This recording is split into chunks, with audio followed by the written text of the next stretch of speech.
tufanye kazi pamoja na tukue pamoja. Kuimarisha Kenya ni jukumu la Farm Kenya. Hello there and welcome to Farm Kenya show right here on KTN Home and KTN Farmers TV. My name is Kelvin Nyakundi and this is where we look at agriculture value chain. We look at the agriculture sector at large and look at and also speak to some of the stakeholders and the players within this particular industry. And today we are joined by my ever-inspiring co-host, Marion. Hi, Kelvin. How are you? Niambie.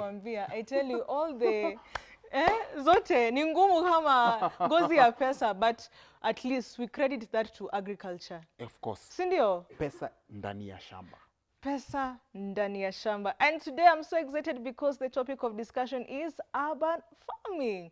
What exactly have you done when it comes to urban farming? Kelvin, shall I start with you? When it comes to urban farming, of course, I have not done much, but what I know is urban farming is just making sure that you utilize the space that you have in order for you to make something for yourself when it comes to farming. For me, I'm very curious if I can put animals in urban farming. What do you think? Talk to us across our social media platforms at KTN Home _ Marion _ the agri producer, and Kelvin. Of course, Kelvin _ Nyakundi. But kama dawa, here is what Kelvin has prepared for us on Agri News.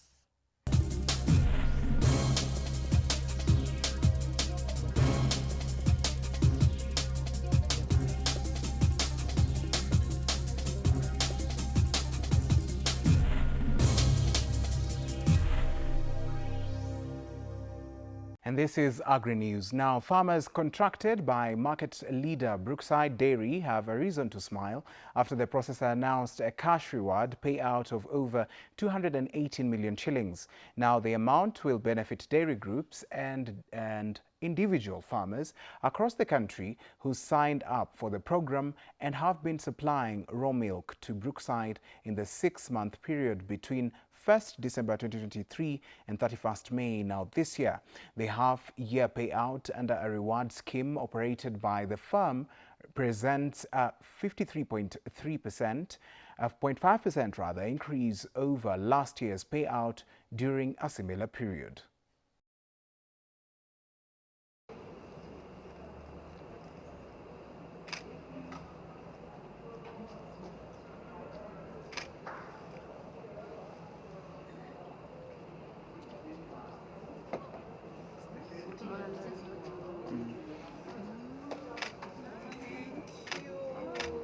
Now, 6 leading African enterprises have benefited from a catalytic financial support on food security. The $15,000 fund is from the IREX PepsiCo Foundation and the Pamoja Founders Project towards pushing food security. The announcement of the 6 comes after a competitive pitch competition held in Nairobi, Kenya, post a 4-day boot camp. In the business of Africa, we are a partner for that development. We support the skill, the expertise, the experience, the talent that Africa has. And we also bring the international learning that is required to drive the development of Africa. And in this Pamoja spirit, we believe that there is space for the best of every human. The bet that IREX and PepsiCo Foundation are making with this program is that with some specific targeted leadership development support and business strengthening support and some catalytic funding, we can help young entrepreneurs in the agriculture, food security, and waste management space to escape the valley of death. 1 out of 4 people in the next few years in the world will be living in Africa by 2050, a quarter of the world's population. This is the youngest continent. Our median age is 19. In fact, in some countries like Uganda, the median age is 17. So if you want to invest in your business, if you want to get true value for your investment, this is the place to be.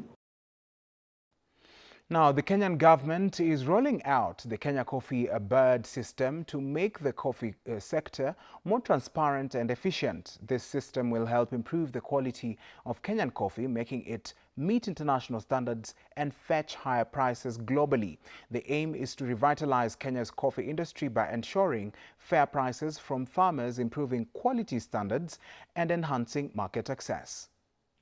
We have already licensed 14 unions in the sector. We have already licensed 18 farmers' unions, which form the National Coffee Union, chaired by Mr. Ngone.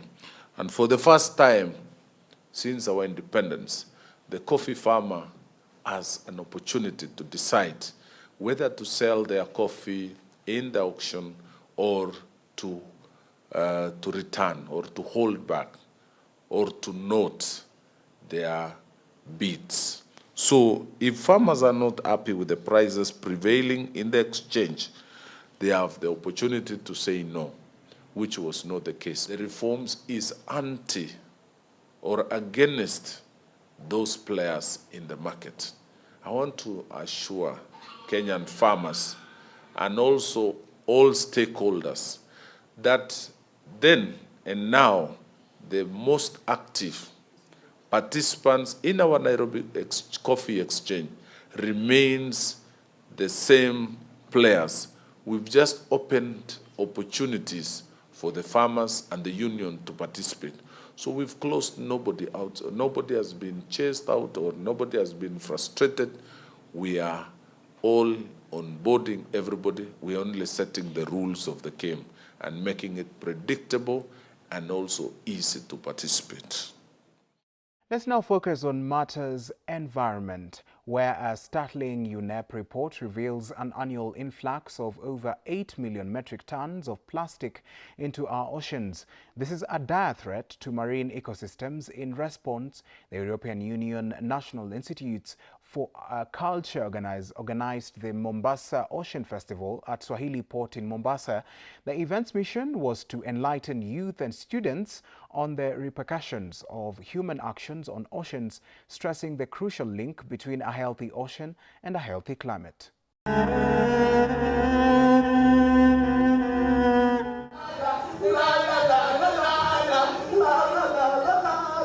The theatre is alive with excitement as at least 300 pupils from primary schools in Mombasa eagerly take their seats.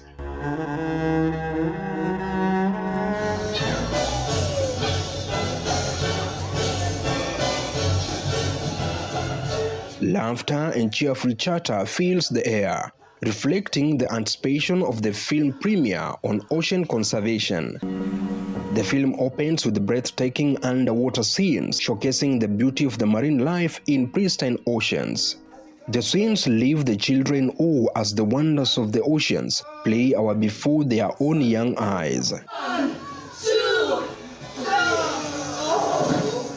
As the film progresses, scenes of plastic pollution begins to unfold. The mood in the theater shifts from awe to concern as the impact of plastic pollution on marine ecosystems become apparent. And that's why we are using theater to be able to create awareness, sensitize people on issues to do with climate justice and environmental conservation. Our oceans are lifebloods for countless families and pivotal in mitigating climate change through carbon sequestration and heat regulation. Nevertheless, pollution and habitat degradation have ravaged marine ecosystems. Annually, over 8 million metric tons of plastic invade oceans, exacerbating these challenges. Of course, in the coastal area, there's more awareness, but still not enough. Check her breathing. The children in the theater are captivated by the characters' adventure and the message they convey. Kesia, a seasoned creative director specialized in puppetry and children's theater, is pioneering environmental awareness through art. At the Swahili Port Auditorium, during the World Ocean Day celebrations, Kisia engaged children in understanding the impact of pollution on marine life. When projects like this come my way where I get to make a difference in even one child's mind, that I watched this little actress, she did something, she said reduce, reuse, recycle. That's enough. That's a good ambition on its own. What is this? Remember not to play with small plastic objects. Using puppetry and fairy tales, she vividly portrays the struggle of a young turtle in a polluted ocean, delivering the vital message about human activities' repercussions on marine ecosystems. Parents have a role to play in terms of educating their children, sensitizing their children on issues to do with climate justice, and particularly on waste management.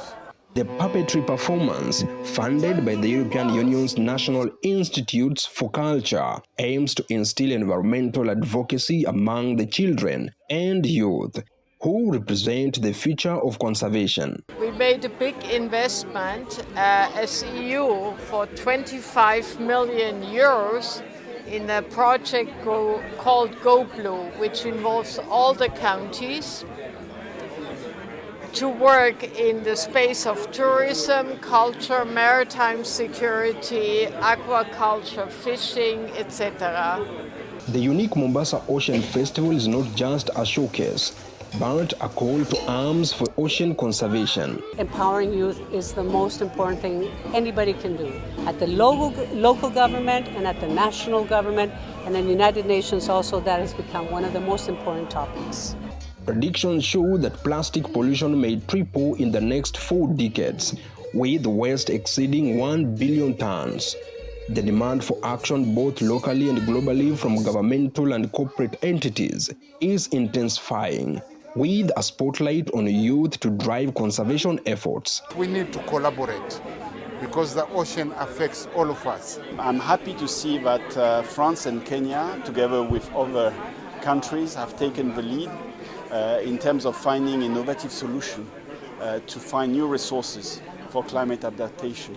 The unique Mombasa Ocean Festival is a call to collective action through art, education, and community engagement to safeguard our oceans for generations to come. In the wave of the sea and the life within it, humanity will come back to humanity, but only if sense prevails. For KTN News, I'm Levis Msumba.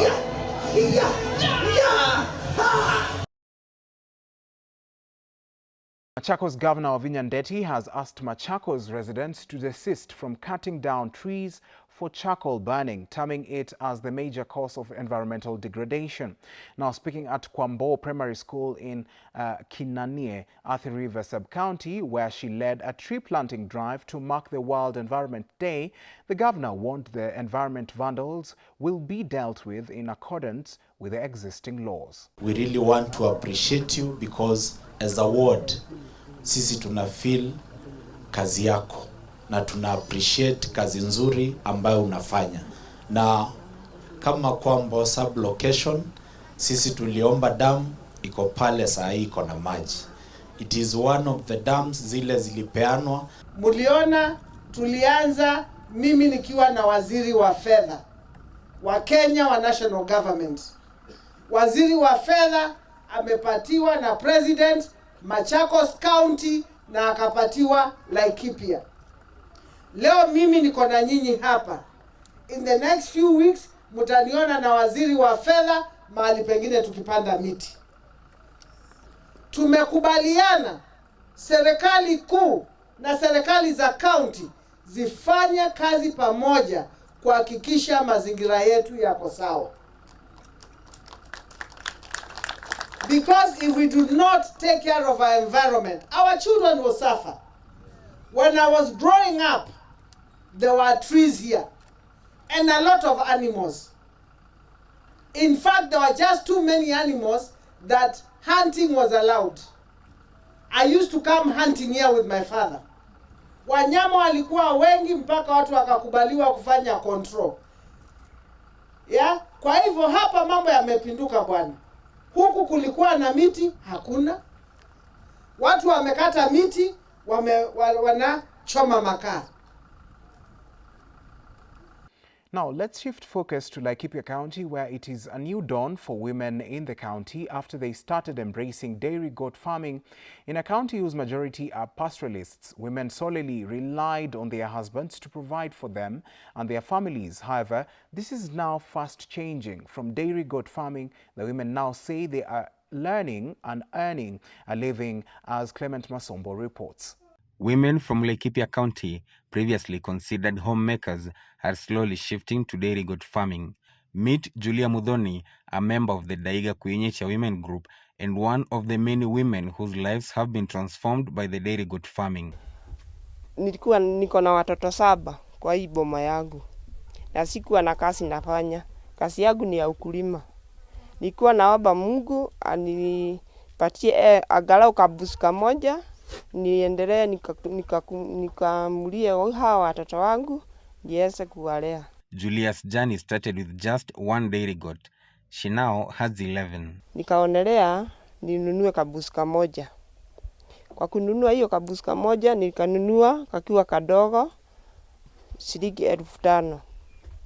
Nikakalea, nikaendelea, kakapandwa, kakapata dume. Julia's story is echoed by many other women in Laikipia.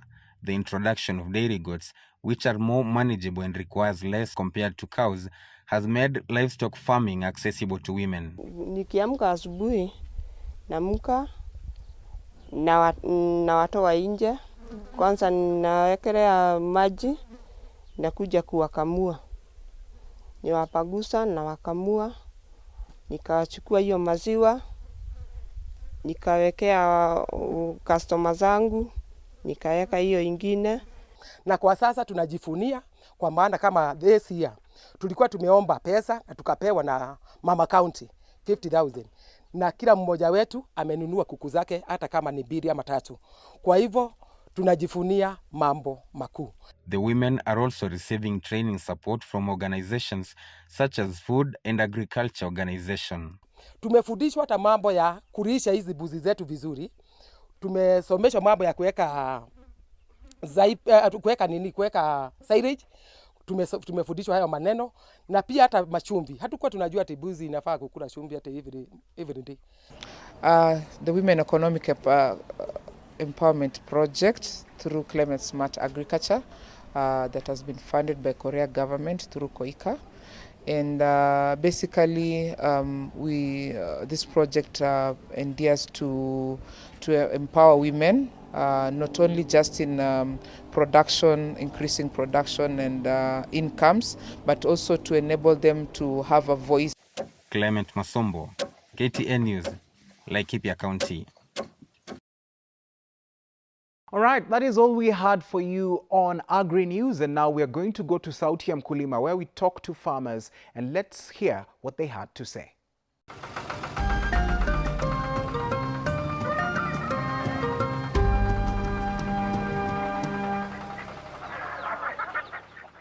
First, my name is Ahmed. I'm General Manager of Collet Company.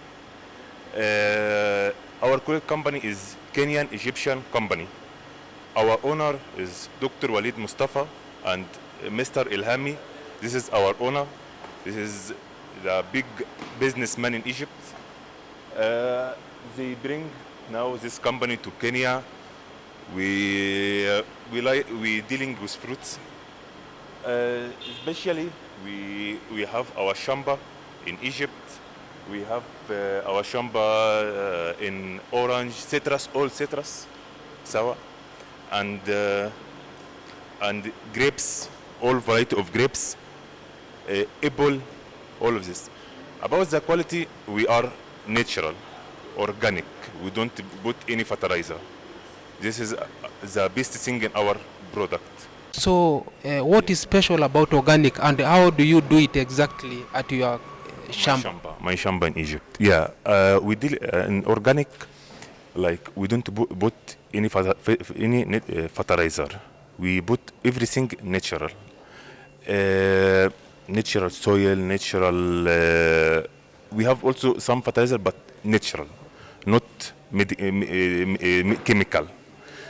This is the best thing in our product. The best thing also in our product is high quality. You know, in the fruits, it's like premium and grade 1, grade 2. We bring to Kenya like Europe, premium one. We have like special fruits. Everyone come, like not one come one time. If he taste our fruits, come many time. This is what we think. I know, like our thinking. This is in my community.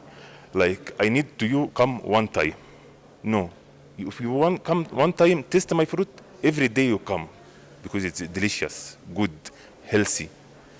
This is about our fruits. Yeah. Okay, thank you so much for your time. Yes, Asante.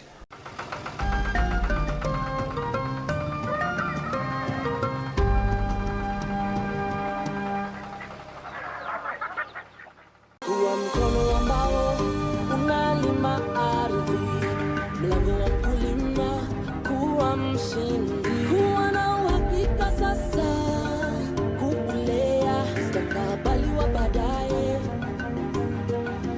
Tufanye kazi pamoja na tukue pamoja, kuimarisha Kenya ni jukumu la Kenya. All right, and now to our favorite segment where we go to the field and look at the youth and what they are doing right there in agriculture.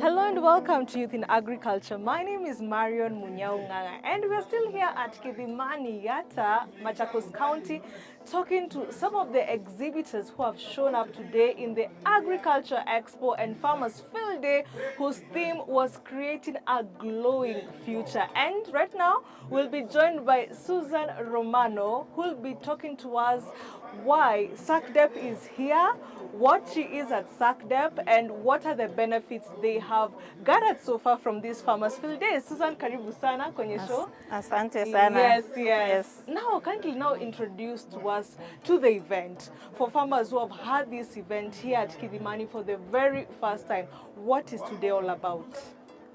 Today it's an expo, agricultural exhibition for mostly stakeholders in the agricultural field.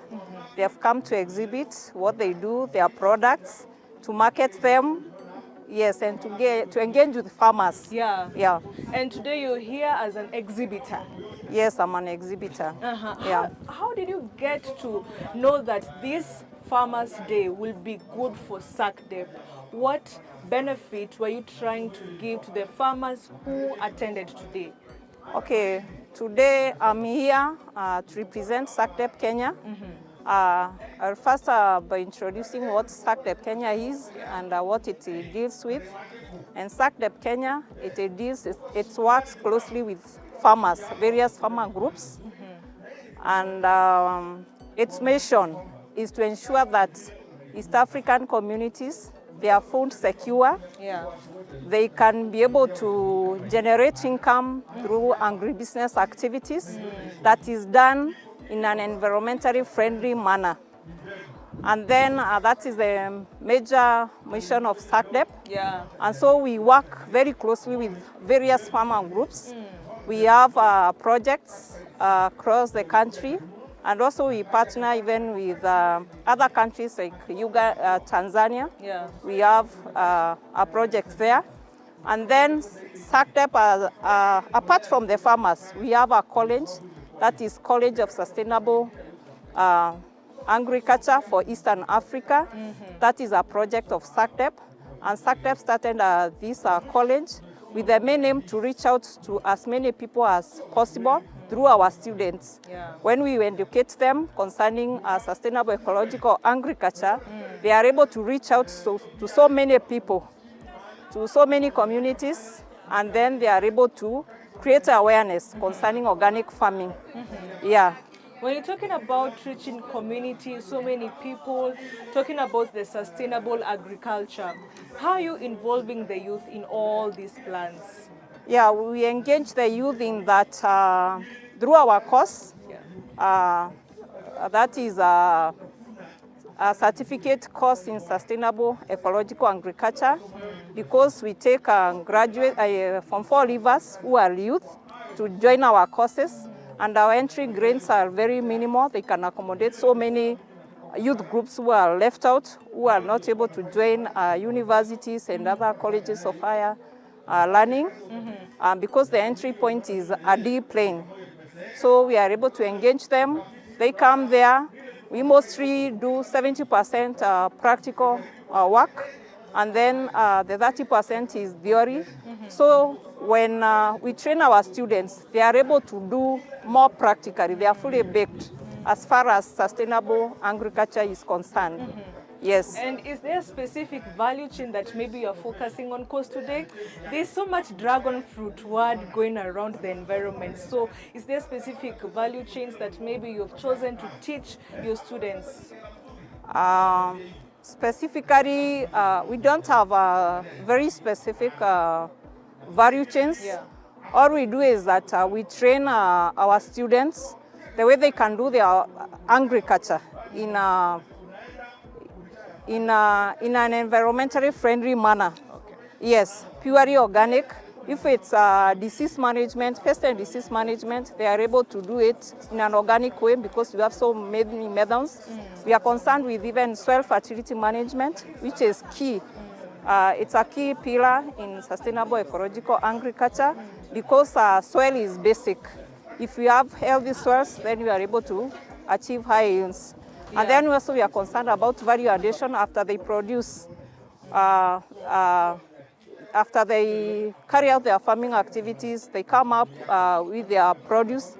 Then we teach them on various ways through which they can add value to their products so that they can be able to diversify their marketing opportunities, as well as increase value, have better value for, economic value for their products.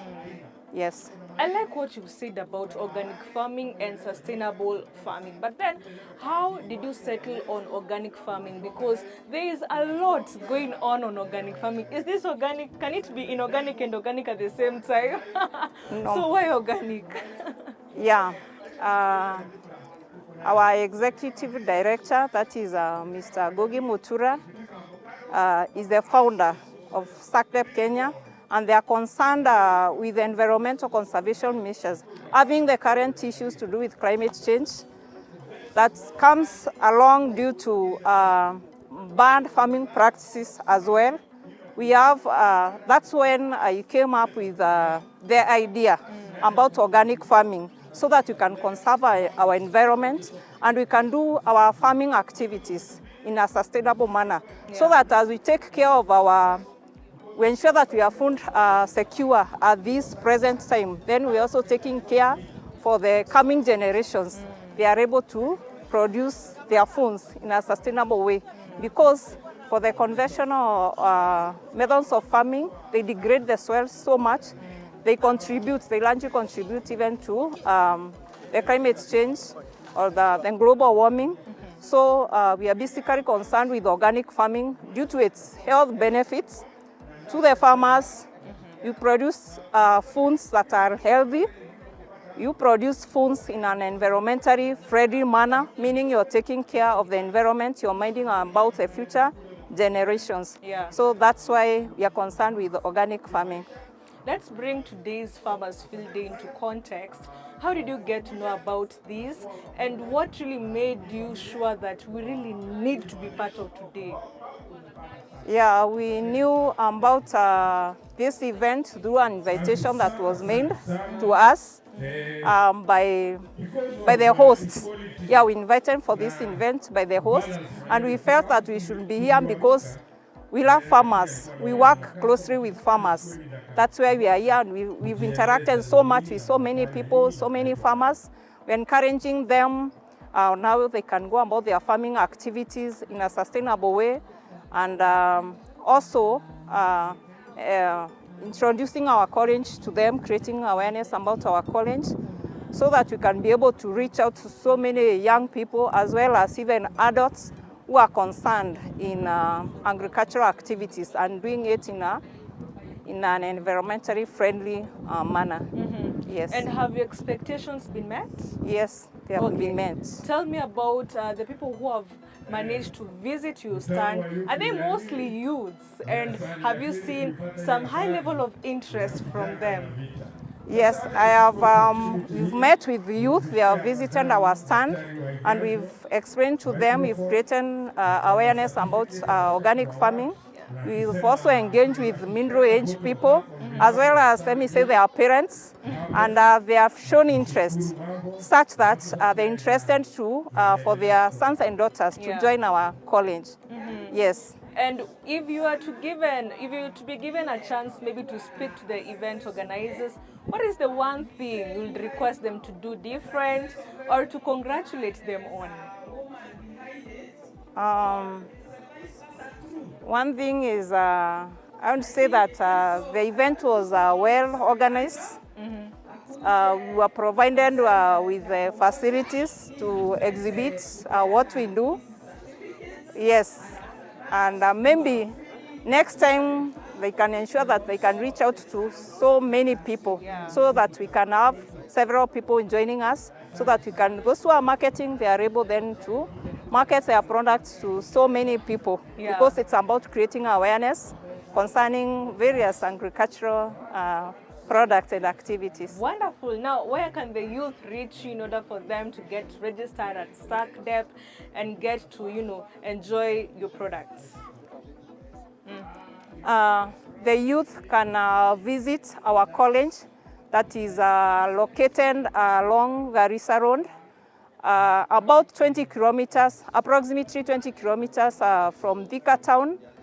They will find a college of sustainable agriculture for Eastern Africa. They can drop their applications there. They can reach out to our Facebook page. They can also reach us through StarkDep. We are located, StarkDep headquarters are located at Thika town, just next to Central Memorial Hospital. And through even our website, we have the StarkDep website. They can learn more about us through the website. Susan, thank you so much for your time. Now, that has been Susan Romano, who has talked so much about why them as StarkDep decided to be part of today's Farmers Field Day here in Kidimani. But we'll also be talking to the second exhibitor, who will be telling us more about what kind of produce that they're exhibiting today and how has it been so far.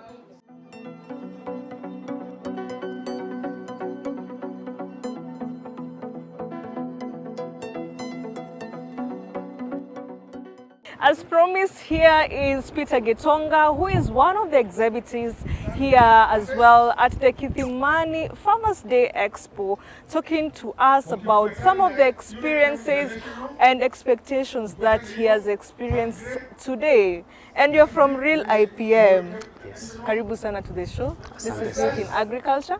You can start by telling us what Real IPM does.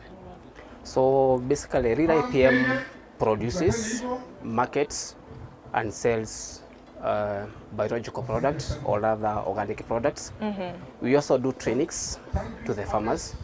We do meet farmer groups, individual farmer groups.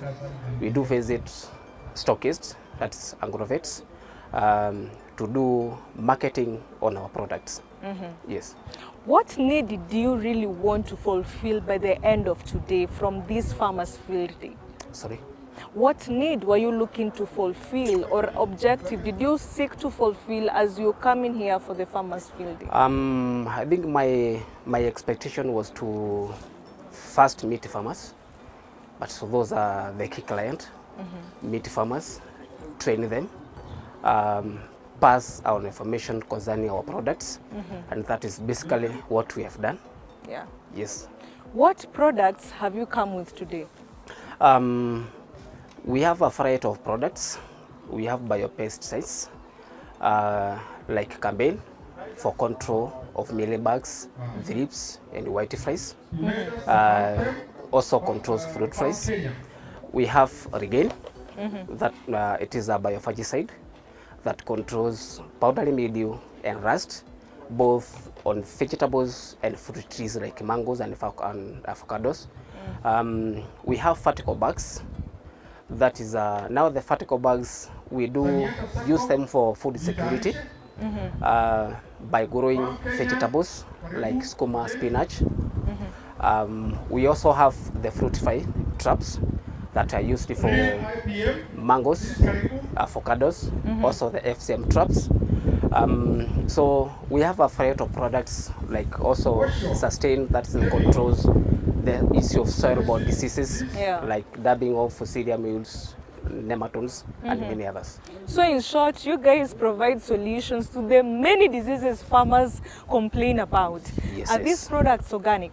They are organic. Okay, why have you decided to go on the organic side of solving the disease aspect of agriculture? I think currently there are issues of health-wise to the people. Yeah.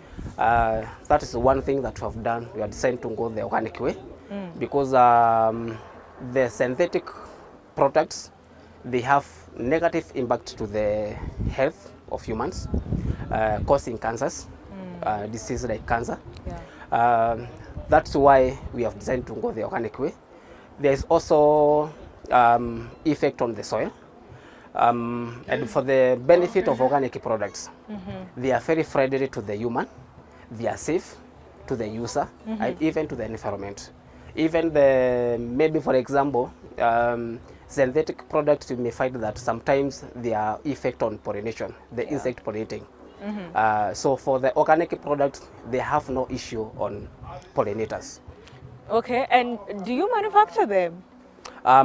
As Real IPM, yes, we do produce them in our factories, in our company. Okay. Yes. And a lot of misconception go around organic products. For example, they being so expensive. Yes. What can you say about that?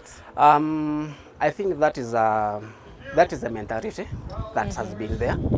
But if you compare the prices of organic products and the other conventional products, their prices are very fair because we have those products here in our stand. And if you compare the prices, even some other synthetic products, they are even higher in terms of prices than the organic products. As we talk now, yes. That's a nice marketing strategy, yeah?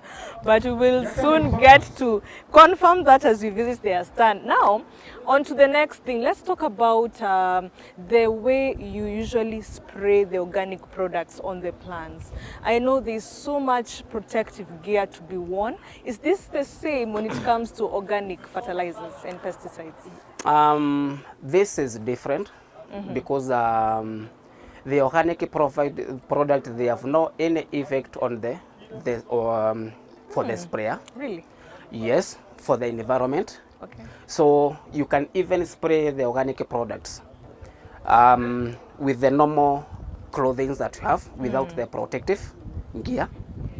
Yes. Okay. Maybe if you decide to wear the protective gear, it is just for your own safety, because if the spray pump, the spray equipment that you're using, maybe it is heavy, but in terms of your health-wise, there's no issue. Hey. Yes. Now let's talk about the post-harvest interval. I'm aware that when people are doing the synthetic pesticides application, there's a duration of days where you need to maintain before you take the produce to the market immediately after spraying. Is this the same case when you're doing organic pesticides? So unlike the synthetic products, the organic product, they have 0 pHI, that is the pre-harvest interval. Okay. They have 0 MRS, that is the maximum level, the maximum level residues. They have 0 MRS. So the issue of the pHI and the MRS, that is it is no issue to the farmer. So it is a product that you can spray today. Yeah. If you need to harvest tomorrow, you are safe.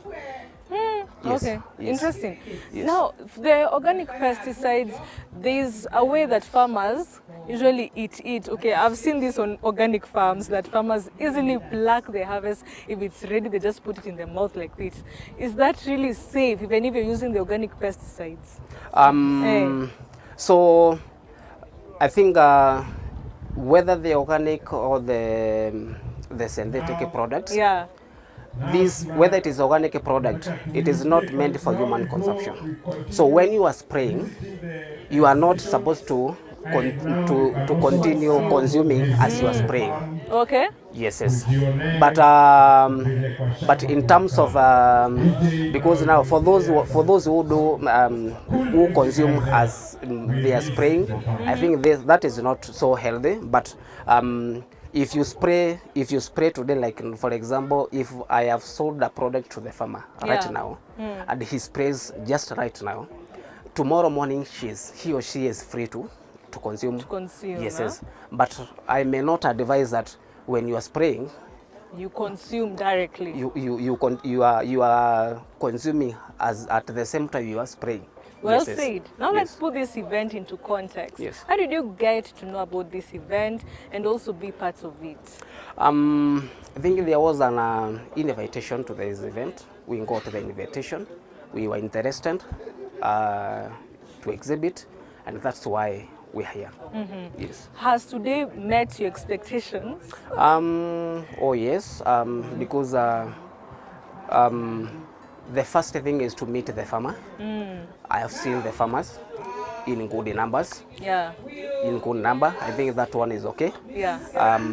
I've passed the information to the farmers, and that is now the key. So that the farmer can get the information and about the organic farming. So that now gradually, even if not 100%, but gradually they can go changing to the organic farming. Where can farmers get real IPM? You can look into this camera, please. So first of all is that we have field officers on the ground who meet the farmers on daily basis. Secondly, we have also the farmers can reach us through our main office, which is located along the Gatanga Road, that is at Kichozi Farm. Also through the website, company's website, that is www.realipm.com. So you can get our product through those channels. The same time, through the staffs on the ground, we have contacts which we can, maybe if needed, we can share. Thank you so much, Peter, for that. That has been Peter and Susan on the show today, talking about the experiences they have had as they exhibited here at Kidimani, Machakos County on the Agricultural Expo and Farmers Field Day held here at the Sun Green Harvest Farm. Remember, you can catch more of these conversations on our YouTube channel at KTN Home, and we'll definitely get to engage with your comments and questions. My name has been Marion Munyao Mnganga, and see you next week.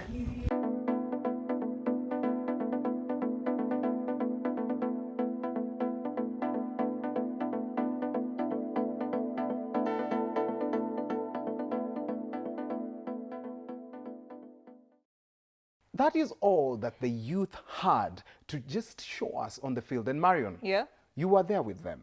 Will you get to learn nini kwa field? Passion. My favorite passion. You really have to be passionate when it comes to agriculture, and also they need to turn agriculture into agribiz windo wapate mado kila day ya mwaka, sindio? But for now, tunaenda short commercial break. Remember, the tweeting continues, the reposting continues across all our social media platforms. We will be right back.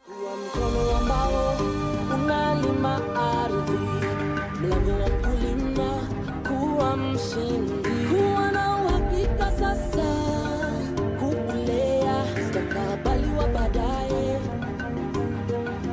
Tufanye kazi pamoja na tukue pamoja, kuimarisha Kenya ni jukumu la Kenya. Kuwa mkono ambao una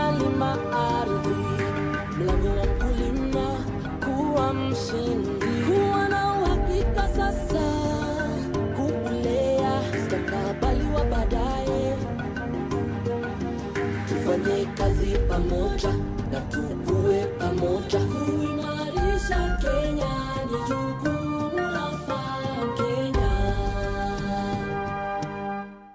All right, welcome back yet to another segment where we talk about agriculture and we speak to various players within the agriculture value chain. And today I'm speaking to Pramila Mwibanda, who is an urban farming consultant, and she's also an urban farmer herself. Thank you so much for joining us. Thank you, Calvin, for having me. All right, so the basics. When you hear the word urban farming, what comes to your mind? Okay, so when you're talking about urban farming, it's plain simple. It's farming in urban areas. So the kind of cities we're living in right now, they are being transformed into concrete jungles. So everywhere there are buildings and you rarely see trees or you rarely see any farming that's being done. But through urban farming, we can see how can we exploit these concrete jungles and be able to grow food within these urban areas. Okay. Yes. And now, even as we look at exploiting these particular areas, let's first see a farmer living in an apartment, and they want to just create an area where they're going to plant their vegetables, the small, their fruits or different crops that they would want to do that. And maybe they live on the 5th floor. They can't have access to maybe people who are living on the 1st floor who have access to the backyard and stuff. So a person like that, what do they need to do in order for them to make sure that they achieve the little farming that they can? Okay, so typically that will be, where do you start with when you want to engage in urban farming? So ideally, if you have a balcony, you can start from there. If you have a small space, you can start from there. The things which you need to look at is the soil. Typically, we call it not even soil rather than media. So anything that will be able to support the growth of the plant. So there are different sources of media you can get. Some are light, some are less dirty. So that's because when people live in urban areas, they're looking at things which will not dirtify their areas. So we try to develop medias which can be able to work with people who have different kinds of setup. So media is one thing that they need. Another thing, they need to know where are they sourcing their inputs from. Yes. So like if it's seedlings, where are they going to get seedlings from? Because as an urban farmer, it's easier to start with seedlings rather than seeds. Yes. Because it may be challenging because they may not have the expertise to do that. The other thing, they have to know water. How are they going to deliver water to their plants? Are they going to engage some form of irrigation technologies, or they're going to do hand watering? And if it needs drainage, how do they go about that?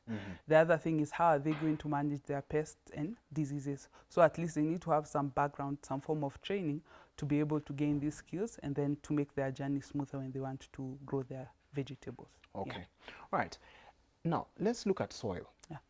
And soil is a very important part of agriculture because it's the one that holds everything. When it comes to the soil, do you just go and pick the soil from where you live and say, okay, I can't get soil anywhere, so let me just go just on the backyard down there, and then you put it in a container and say, okay, I'm going to now use this for planting. So when it comes to soil, where does a farmer source soil, an urban farmer? Where can they get the soil that they use? Okay, so in most cases, actually, when you go to someone and they want to embark on urban farming, the first thing that comes to mind is red soil. But I think there's an assumption that red soil is the best. But ideally, it's not just red soil. It has to be a mix of various components. What will the soil offer to the plant? You look at it in terms of fertility and structure, so that it's able to hold enough moisture and it's able to provide enough drainage and aeration. So those are the components that you look. So you can still use the soil that you have within your area, but are you also blending it with the right amendments? So it can be adding manure, it can be adding black soldier fly frass, it can be by adding a component called pumice, which improves also the aeration. We have things like biochar. So you can still use the soil that you have, but you can enrich it with other components which you can be able to source from agrovets and other vendors who have them. Okay. Yeah. All right. Now, to another issue. When it comes to urban farming, it's not necessarily, okay, if someone lives in the village or where it's an urban area and they have land, yes, how do they treat that farm in order for it now to suit the town life or the city life? The little farm, maybe can they separate it and put maybe maize here, kales here? So how can they do it, and does that even affect the soil itself when you separate on the same piece of land? Okay, so that can actually, how you can go about that, if you have a big piece of land, you can be able to do several things on that land to be able to maximize it as much as possible. Because for me, I look at urban farming as trying to maximize the resources which are there. That is the space, the water, and the time, and the minimal resources that you have, even the money. So if you have that small piece of land, you can demarcate it. And that's why it's important even to talk to a professional. Someone like me will be able to guide you through. You can still have your rabbits. You can have a section for vegetables. You can have another one for maize, for example. So that will not impact the soil negatively, as long as there are various principles you're following. You're adding manure to it, you're doing proper tillage, or you can do zero tillage. So as long as there's you have a clear strategy on how you can maintain that. And also there are practices like, for example, agroecology, which can also be the baseline that you use to guide you on how you can go about doing your urban farming, so that you also maximizing and promoting sustainability for the resources, that is the land that you have, and also the small space that you have, so that you get maximum benefit. Right. Yeah. And now to management. Yes. Management of this particular small area that you have, that you'd want it to bring out very good yields. Yes. So when it comes to management, what goes into it? Do you just put the seeds there and then say, okay, I'll water it maybe in a week, since I'm working every day for 5 days, I'm going to water it on Monday, and then maybe, okay, Wednesday, and then Friday, because the weekend is here, and then Saturday, Sunday, I water it every Saturday and Sunday as well. So how do you manage this, and how do you make sure that it works for you? Okay. So the main thing when it comes to managing a crop after you've planted it, I like to look at the two main factors which will either make it or break it. Is how are you managing the nutrients, and how are you managing the pests and diseases, and also the watering regime. Those are the three main components which are there. Watering, you find that most people may not have enough water, so they may want to skip some days, the way you're illustrating, which can still work, as long as are you doing it in a way that you're also looking at the needs of the plant. Also, are you doing it in a container on the ground, such that the water you're applying every other day or once a week is sustaining the crop? That is what you need to find a balance on. So you can engage some technology such as using drip irrigation. There are others also we use, like capillary wick. There are others whereby we make containerized farming, and at the base, you try and manipulate how the drainage happens, so that not all the moisture is lost. Some of it is stored at the bottom, so that the plant can still be able to take it up. Okay. So some of these techniques can enhance how you manage the irrigation. When it comes to nutrient management and pest management, nutrient management has to start with the soil. So your soil has to be enriched from the beginning. If it's not, you're going to be having challenges. That one I've illustrated by using some of the techniques, products which I've said, like the manure and others. When it comes to pests, there are products which are there, especially now there are issues to do with safety. Actually, that is why food safety, and that is why even people are turning to urban farming, because of the excessive use of chemicals and the misuse of chemicals. So there are organic products actually which are available in agrovets, and there are even Kenyan vendors who are manufacturing their own inputs, and they are trying to make them locally available, so that if someone wants to engage in urban farming, they are able to still spray their crops with these organic pesticides. They are managing their pests, and they are not causing harm to themselves and also the environment. Other than that, there's also what is called integrated pest management. Okay. So when it comes to integrated pest management, this is a system on how you are continuously monitoring and managing the pests, such that you are not waiting for the pest to come to control. And then it's when you start controlling. You need to start managing them before it comes. The same way even with our health. You are told always exercise and all that. So you don't wait for to have issues, and then that's when you're trying to resolve them. Yes. So you can have like traps. You can always be monitoring your garden to check pests if they're there. If you find a diseased plant, you remove it and you dispose of it correctly. So there are simple principles on how you're managing your garden that encompass the concept of IPM, Integrated Pest Management, that will help you manage pests better. Okay. Yeah. Very well explained. Now, to another issue. Here is a farmer who plants, who maybe grows kales. Yes. And the kales don't usually come out with the right color. Yes. They have, can I call it green? There's a green that is usually there. Yeah. And they do, this keeps on occurring. They try to clear the soil, bring another different type of maybe put them on a different side of the land, but it still keeps on just coming the same color, which of course is not natural and is not healthy. So at the end of the day, this is just an example. Yes, so when it comes to how your yields are coming out, yes, and you see that they are not coming out the way they should be coming out, what does this indicate to you? Are there steps that you skipped, or you did the wrong thing, or is your soil really supposed to be where it's supposed to be? And now also brings in as well this question, is it important to test your soil even as you are doing urban farming in your balcony or just at the backyard? Yes. So when it comes to urban farming and soil testing, in most cases there is a threshold, a minimal amount of acreage of land that you need to have in order for you to sample and do the soil testing.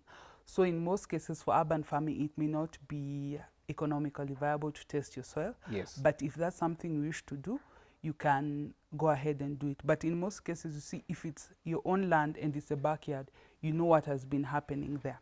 So if you need to amend it, then you need to add the proper nutrition, like manure, for example, or something like biochar to improve the structure and the texture and all that.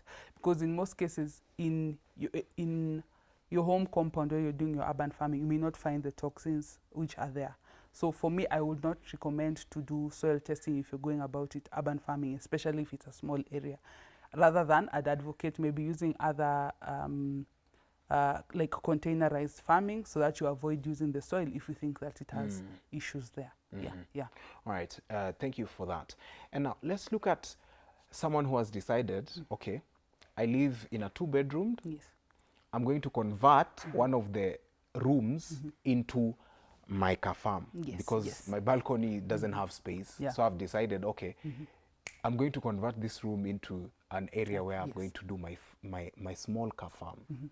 Is this really advisable? And if so, what should people do? Yeah. Because this is happening. Yeah.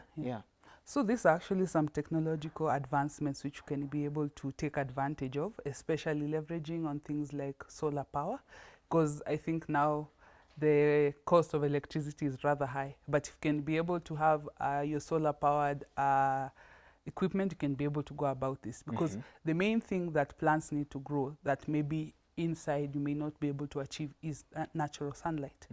So you can get artificial lights and be able to grow your plants there, and you may not need to subject them to light throughout. Okay. There are certain lights which you're able to expose your plant to, and they're able to grow effectively. Then also, rather than using the soil, you see, as I've said, you can use other forms of media. You create your own blend, and then you grow these crops. This is actually being made possible by something called microgreens. So microgreens, you plant seeds, you wait for like 7 to 10 days, you cut them and you harvest them. And especially you find like in European countries, they do this a lot, and they're able to get fresh vegetables.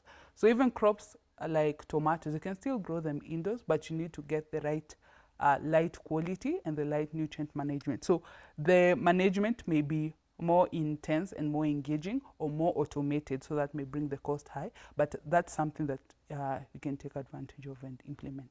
Okay. And now, as you work with farmers, of course you deal with different farmers. When you work with them, what do you usually what informs your decision in order for you to tell them, okay, you need to do this? Or what are some of the gaps when it comes to how they are handling urban farming that you would like even our viewers to know? Because at the end of the day, someone would want to learn something, especially when it comes to urban farming, or what are they doing wrong when it comes to urban farming? Okay. So in most cases, when you go to someone, what informs what I'll like implement on their farm is themselves. What do they want to achieve? Why did they call me in the first place to come and do a garden for them? Is it a hobby? Is it to exercise? Is it health concerns because they can't get quality food?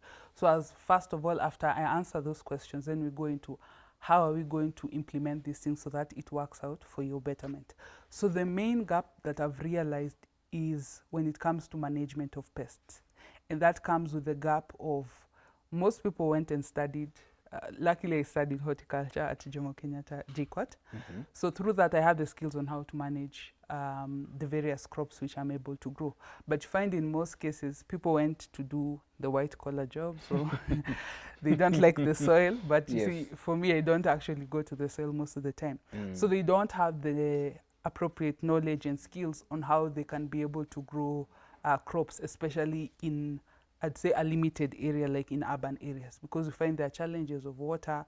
So they think if you just water once is enough. But you find the amount of sun or heat that is there in an urban area may not be the same as an area which has at least some trees around. So you see how you're going to go about the management of that is a bit different. So people, if you want to engage in urban farming, you first of all need to ask yourself, do I have the necessary skills to be able to manage the pests, to be able to manage the nutrients, to do the proper watering? Also the other issue, at what time do I need to harvest? Because also if you don't harvest at the correct time and the plant overgrows, it interferes with the lifespan of the plant. And maybe you want to have it like something like spinach. That's something you can grow it for 9 months or even almost 1 year if you're doing the proper management. But you may find someone is just growing it for 3 months or for 5 months and then it's done. So proper management of how to handle these crops and the system maybe which you have is really key. So people need to be trained so that they know how to go about it. All right. And now, when you are an urban farmer, are you also able to grow for commercial purposes, especially for let's start with even the local market before you go to the export market. So when you are an urban farmer, what makes you able to contend with people who are doing commercial kind of agriculture? Yes. Okay. Now, I know all of them, the baseline is it's farming, yes. But when you look at it, when you go into the nitty-gritties, you're working with, especially the acreage, it's totally different, and the management and the input and all that. So you can still be able to grow your vegetables for commercial purposes, especially in urban areas. But you have to look at how much space am I working with? Is it enough to feed me and my family? Because for most people, they go into it to feed their family. If they have excess, then that is what they sell.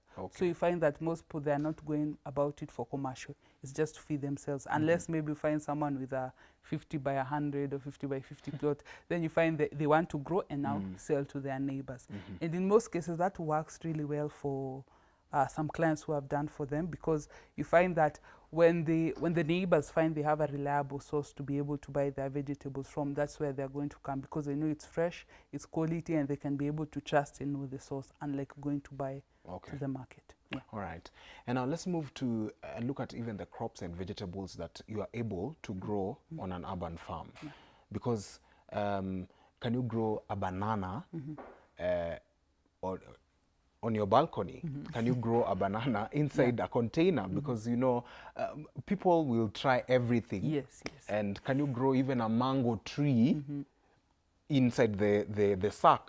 Because someone might say, okay, I want my mango tree here, you know, even on the backyard. So just give us an example of the different crops and even fruits and that you know can be able to survive in an urban farm, or even a small balcony farm that you've created for yourself. Yeah.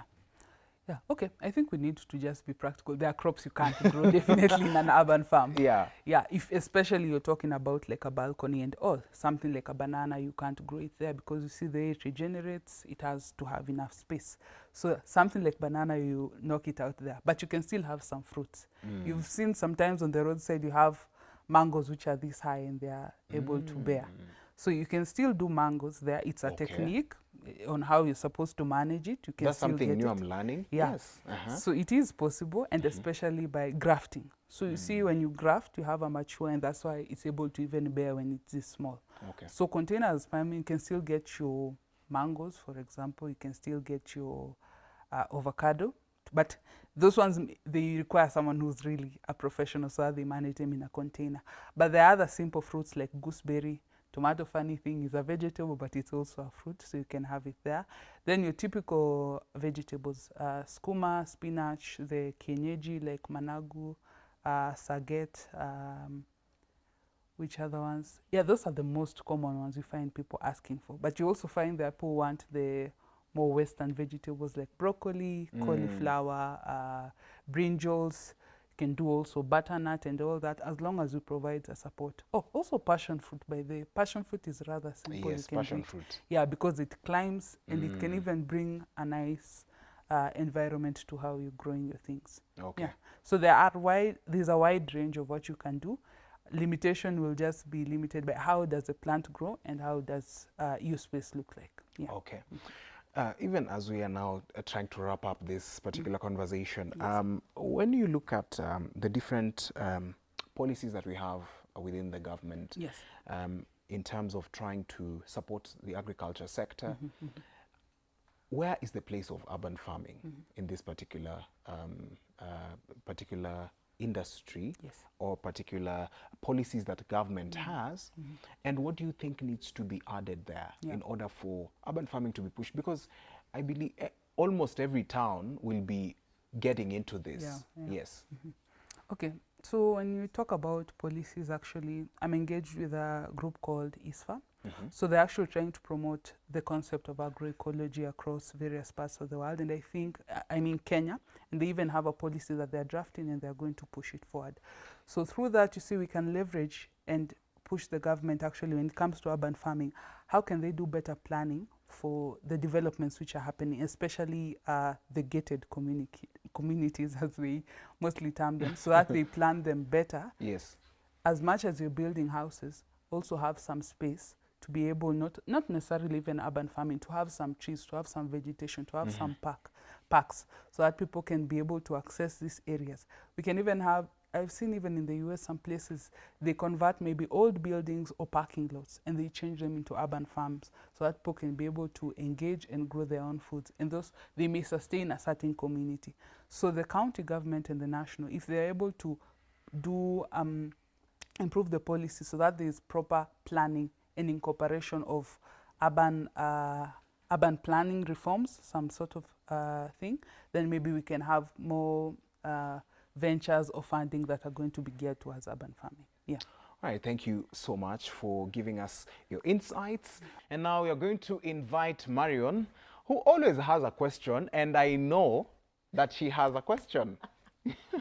Thank you so much, Kelvin. Hi, Pramila. Hi, Mariam. That has been a very good conversation. I've learned a lot, and nimekuwa nikijaribu historia ya urban farming, lakini matokeo Umeharvest nini hata moja?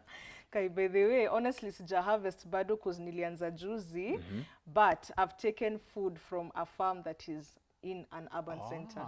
Okay. Yeah, first of all, her farm. And okay. many other farms. Okay. But for now, Kelvin, iko na swali kwa huyu mrembo.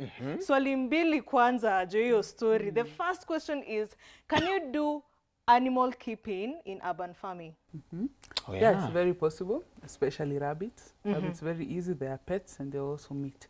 And they also give you manure which can use to control pests and sometimes fertilizer, depending on how you ferment. So it is possible. Wow, I love that. And on to my next question, which is of course a riddle. I am a stock and I am alive. Who am I? I'm a stock and I am alive. 10, 10, 9, 8, Maize. 7. Maize talk. No, how about you, Kelvin? I think we'll let our viewers answer that for me today. But I would like to tell them the answer. Okay, which is? Livestock. Na nimewapatia tu leakage nikaanza na story ya wanyama. Shikanisha Kelvin, Pramila. Anyway. But no, I've said no to that. Guys, she said stock. Kwani livestock ni? Si live na stock, livestock. Anyway. Thank you so much. I hope you have enjoyed, just as we have here on the show today on Farm Kenya Show. And I hope we can continue to keep this conversation going across all our social media platforms. I go by @Marion_, the agri producer, Kelvin. And my name, Kelvin_Nyakundi. Signing out, this is Marion Munyaunganga. Kuwa mkono ambao unalima ardhi, mlango wa mkulima, kuwa mshindi, kuwa na uhakika sasa, kulea mustakabali wa baadaye. Tufanye kazi pamoja na tukue pamoja.